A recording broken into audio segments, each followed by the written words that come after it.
오늘은 저희들이 성탄절 예배로 드릴 뿐만 아니라 이제 2022년의 마지막 주일을 저희들이 보내고 있습니다.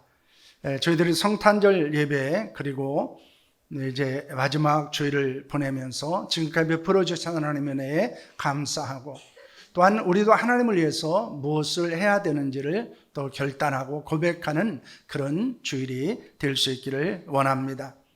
여러분, 아이를 임신하면 하는 일은 무엇일까요? 그 태명을 짓는 일입니다. 옛날엔 태명을 예쁘게 짓지 않았습니다. 그래서 개똥이 이렇게 짓기도 했습니다. 왜냐하면 귀신이 태명을 예쁘게 지으면 시기한다라고 하는 미신이 있었기 때문이었습니다.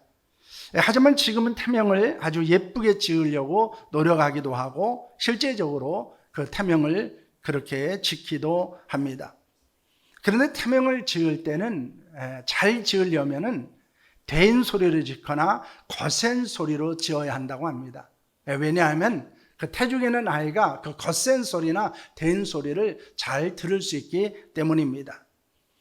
그래서 이제 지금까지 2021년까지 가장 많이 지어진 태명들이 무엇인가라는 것에 대해서 통계를 낸 적이 있는데요. 유엔 캠벨리 맘큐라는 곳에서 통계를 낸 겁니다. 1위가 튼튼이었답니다. 2위가 찰떡이, 셋째가 열무, 사랑이, 쑥쑥이, 축복이, 꼬물이, 복덩이, 행복이, 깍꿍이 이렇게 되었다고 합니다.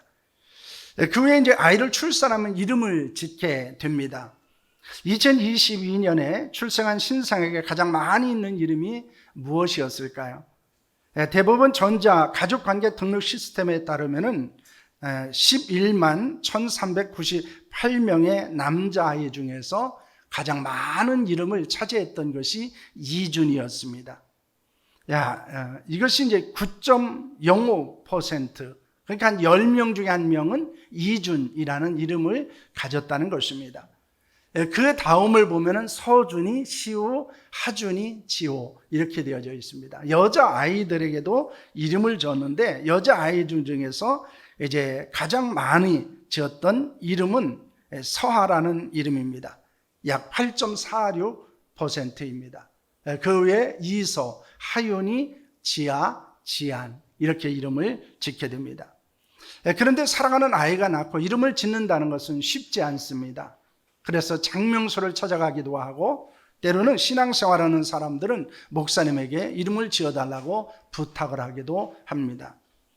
엄마 아빠가 상의해서 짓기도 하고, 그리고 할아버지나 할머니에게 부탁을 해서 그 이름을 짓기도 합니다. 어떤 때는 이름을 짓기가 굉장히 힘들면은 차라리 하나님께서 아이를 태어나게 하시면 이름까지 좀 지어주시면 좋겠다, 이런 생각을 할 때도 있습니다. 그런데 오늘 본문에 보면 하나님께서 지어주신 이름을 가진 사람에 대해서 우리에게 이야기를 하고 있습니다. 여러분, 그 이름은 무엇이고 어떤 의미를 갖고 있는가라고 하는 것입니다.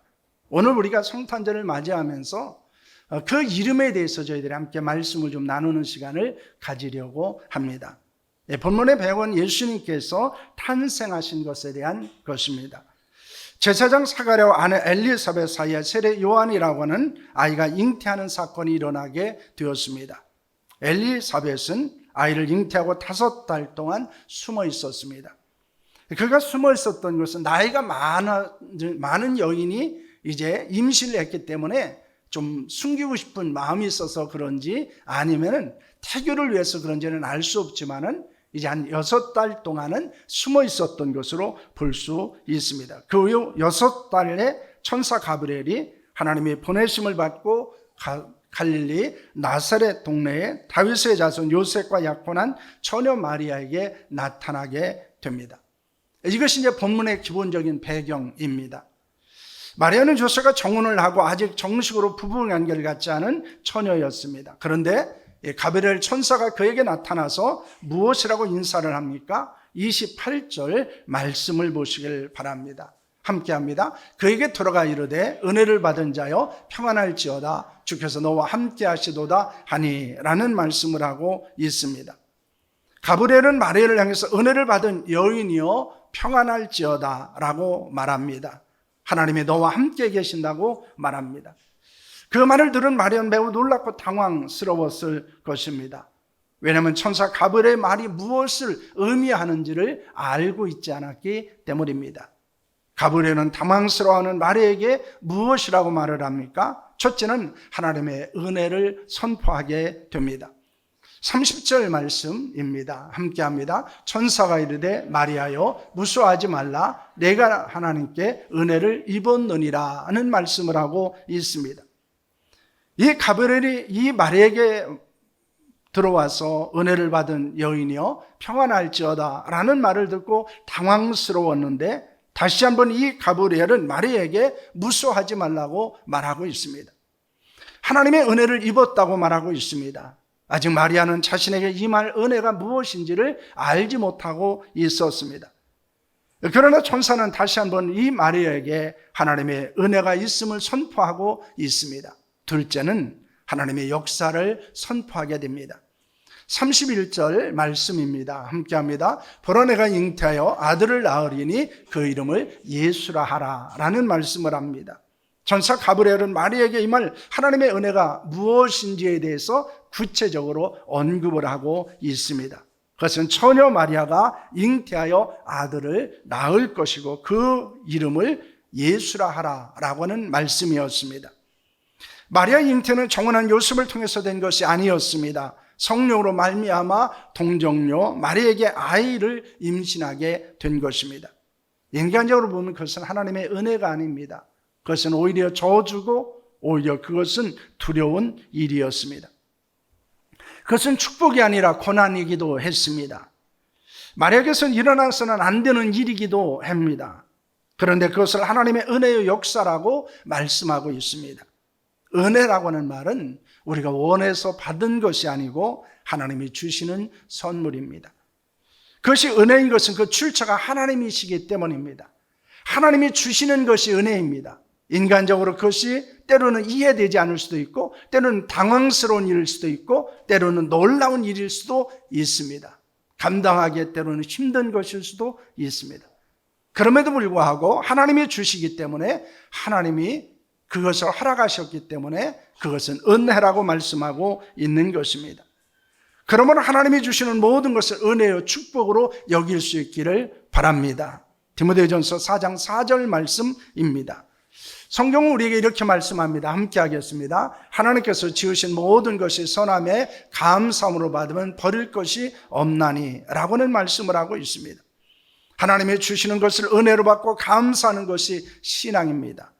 때로는 인간적으로 생각하면 놀라운 일입니다. 당황스러운 일입니다. 이해할 수 없는 일일 수도 있습니다. 우리에게도 마리아에게 일어났던 그런 똑같은 일은 아니지만 우리가 이해할 수 없는 일, 당황스러운 일, 놀라운 일이 우리에게 일어날 수도 있다는 것입니다. 그것을 신앙적인 관점에서 바라보면 은혜요 하나님의 역사일 수 있다는 것입니다. 하나님의 은혜로 생각하고 감사함으로 받는 자들이 될 수 있기를 축원합니다. 우리가 이 땅을 살아가며 때로는 하나님이 주신 것을 은혜로 여기지 못하기 때문에 모든 문제들이 일어나기도 한다는 것입니다. 그래서 하나님의 은혜로 주셨음에도 불구하고 우리가 인간적으로 생각하기 때문에 그것을 감사하지 못하고 때로는 원망하고 불평하는 일들이 일어나기도 합니다. 그러나 하나님이 그것을 주셨기 우리는 감사하는 자가 되고 그것을 은혜로 받고 고백하는 자가 되어야 하는 줄로 믿습니다. 마리아에게 임신하여 낳은 아들은 누구입니까? 31절 말씀은 이렇게 말합니다. 보라 내가 잉태하여 아들을 낳으리니 그 이름을 예수라 하라 라는 말씀을 하고 있습니다. 하나님은 천사 가브리엘을 통해서 마리아가 낳을 아들의 이름을 예수라라고 말씀합니다. 예수는 그 당시에 가장 흔한 이름 중에 하나였습니다. 그래서 성경은 때로는 그 예수를 가리켜서 다른 예수와 구분하기 위해서 나사렛 예수라고 부르기도 합니다. 요한복음 19장 19절 말씀입니다. 요한복음 19장 19절 말씀 함께합니다. 빌라도가 패를 써서 십자가에 붙임에 나사렛 예수 유대인의 왕이라 기록되었더라 라는 말씀을 하고 있습니다. 우리가 믿는 예수님은 동정녀 마리아를 하시고 역사로 실제로 존재했던 인물이었다는 것입니다. 성찬절에 그 예수님의 이름을 생각하며 은혜를 나누는 시간을 가지려고 합니다. 그렇다면 그 이름 예수는 어떤 의미를 우리에게 주고 있습니까? 첫째는 예수님의 존재에 대한 것입니다. 32절과 35절 말씀입니다.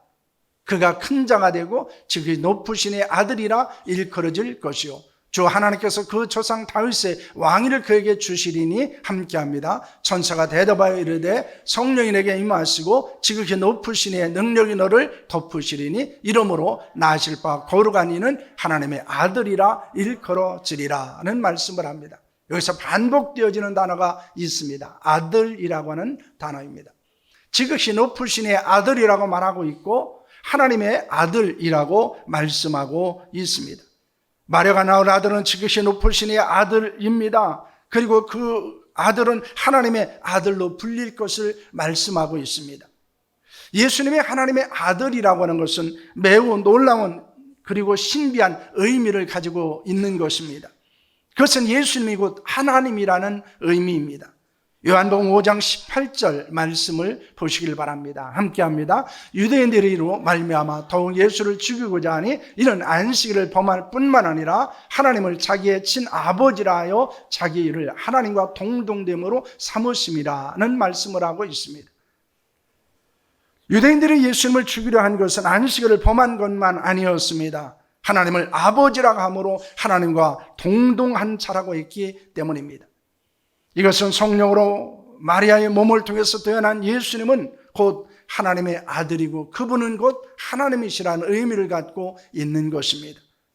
예수는 하나님의 본체이셨습니다. 자기를 비워 종의 형체를 가졌습니다. 사람의 모양과 같이 나타나셨습니다. 자기를 낮추시고 죽기까지 복종하심으로 십자가에서 돌아가셨습니다. 예수님은 인간의 몸을 입고 오신 성육신하신 하나님이라는 사실을 믿으시기를 바랍니다. 이것이 예수의 의미를 우리에게 주고 있는 것입니다. 예수님은 단순히 인간이 아니고 예수님은 성육신하신 하나님이라는 것입니다. 그러므로 우리가 성탄절을 맞이하면서 생각할 것은 우리는 한 인간이 온 것이 아니고 하나님께서 인간의 몸을 입고 이 땅에 오신 성육신하신 하나님이 오셨다는 사실을 고백하는 것입니다. 이것이 우리가 성탄절에 예수님에 대해서 알아야 될 중요한 사실임을 말씀하고 있습니다. 그러므로 예수님의 존재는 곧 하나님이시라는 것을 말씀하고 있습니다. 둘째는 예수님의 사역입니다. 예수님의 성육신하신 하나님이실 뿐만 아니라 육신을 입으시고 이 땅에 오신 분으로서는 분명한 목적을 가지고 오셨다는 것입니다. 이 세상에서 육신을 입으시고 사시는 동안 위대한 일을 하셨습니다. 여러분, 그것을 성경은 무엇이라고 말씀합니까? 예수님은 구원자로 오셨다는 것입니다. 예수님은 이 땅에 오셔서 구원 사역을 감당하신 것입니다. 31절 말씀은 이렇게 말합니다. 보라, 내가 잉태하여 아들을 낳으리니 그 이름을 예수라 하라 라는 말씀을 합니다. 예수라는 이름의 뜻은 무엇입니까? 예수는 히브리어로 여호수아 그리고 예수아라고 하는 헬라식 명칭입니다. 그 뜻은 하나님이 도우심입니다. 그리고 하나님은 구원이시다라고 하는 뜻을 갖고 있습니다. 그러므로 이 예수라고 하는 것은 하나님은 구원자다라는 뜻을 갖고 있다는 것입니다. 마태복음 1장 21절 말씀입니다. 함께합니다. 아들을 낳으려니 그 이름을 예수라 하라. 이는 그가 자기 백성을 그들의 죄에서 구원할 자이심이니라 하니라는 말씀을 합니다. 이 마태복음에서는 구체적으로 예수란 이름이 어떤 의미를 가지고 있는지를 설명해 주고 있습니다. 그것은 자기 백성들을 그들의 죄에서 구원하실 분이라고 하는 의미를 갖고 있는 것입니다. 그러므로 예수님은 자기 백성들을 죄에서 구원하기 위해서 이 땅에 오신 분이십니다. 예수께서 행하신 구원 사역을 우리는 크게 세 가지로 볼 수 있습니다. 그것은 마귀와 죄와 사함으로부터 구원하신 것입니다. 아담과 하와를 유혹하여 죄를 짓게 한 마귀는 세상의 권세 잡은 자로 활동하고 있습니다. 그래서 어떤 일이 일어나고 있습니까? 에베소서 2장 2절의 말씀입니다. 함께합니다. 그때 너희는 그 가운데 행하여 이 세상 풍조를 따르고 공중 권세 잡은 자를 따랐으니 곧 지금 불순종의 아들 가운데서 역사하는 영이라는 말씀을 합니다. 이 세상 풍습을 따라 살아갑니다. 허물과 죄 가운데 살았습니다. 공중의 권세 잡은 자 곧 지금 불순종 아들들 가운데 활동하고 있는 영을 따라 살아가고 있습니다. 그래서 육체의 욕심대로 살고 육체의 마음이 원하는 대로 행하며 살아가고 있습니다. 마귀는 사람들을 유혹하여 죄를 짓게 만든다는 것입니다. 그 결과 어떻게 됩니까? 야고보서 1장 15절 말씀을 보시길 바랍니다. 함께합니다. 욕심이 잉태한 즉 죄를 낳고 죄가 장성한 즉 사망을 낳느니라는 말씀합니다. 마귀의 욕심에 끌려 미혹돼서 시험을 받게 되면 나타나는 것은 욕심으로 말미암아 죄를 짓는 것입니다. 그리고 그 죄가 점점 살아서 사망을 이르게 되는 것입니다. 인간의 죄와 사망에는 악한 마귀와 역사가 있다는 사실을 우리에게 말씀하는 것입니다. 요한일서 3장 8절 말씀입니다. 함께합니다. 죄를 짓는 자는 마귀에게 속하나니 마귀는 처음부터 범죄함이라. 하나님의 아들이 나타나는 것은 마귀의 일을 멸하러 하심이라는 말씀을 합니다. 여러분, 여기에서 하나님의 아들이 나타난 것, 예수님께서 나타난 것은 무엇을 위한 것입니까? 마귀의 일을 멸하러 오신 것입니다. 여러분, 마귀의 일이 무엇입니까? 사람을 유혹하여 죄를 짓게 만드는 것을 말씀하는 것입니다. 그러면 마귀의 일은 사람들을 영적으로 미혹하여 죄를 범하도록 만들고, 그리고 그 죄가 장성하여 사망에 이르도록 만드는 것입니다. 점점 하나님을 멀리하게 만들고 하나님을 떠나게 하고 하나님의 거룩한 교회를 멀리하게 만들 뿐만 아니라 하나님이 주신 것들로부터 점점점 떠나게 만들게 되는 것입니다. 예수님은 구원자로 오셔서 마귀의 종에서 구원하여 하나님의 자녀가 되게 하셨습니다. 죄의 종에서 구원하여 의의 종이 되게 하셨습니다. 영원한 사망에서 구원하여 영원한 생명을 주셨습니다.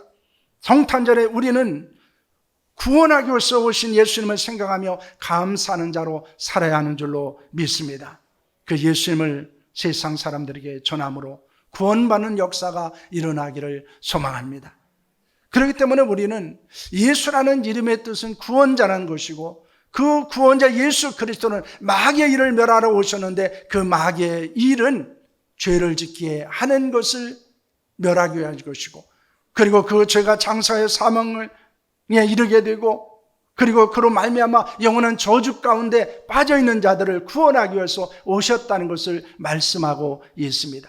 그러므로 예수님의 성탄절을 맞이하며 우리가 기억해야 되는 것은 예수님은 우리의 구원자라는 것입니다. 마귀에서 우리를 건지신 자요, 죄에서 우리를 건지신 자요, 사망에서 우리를 건지신 분이라는 사실을 믿으시기를 바랍니다. 둘째로 예수님은 왕으로 오셨습니다.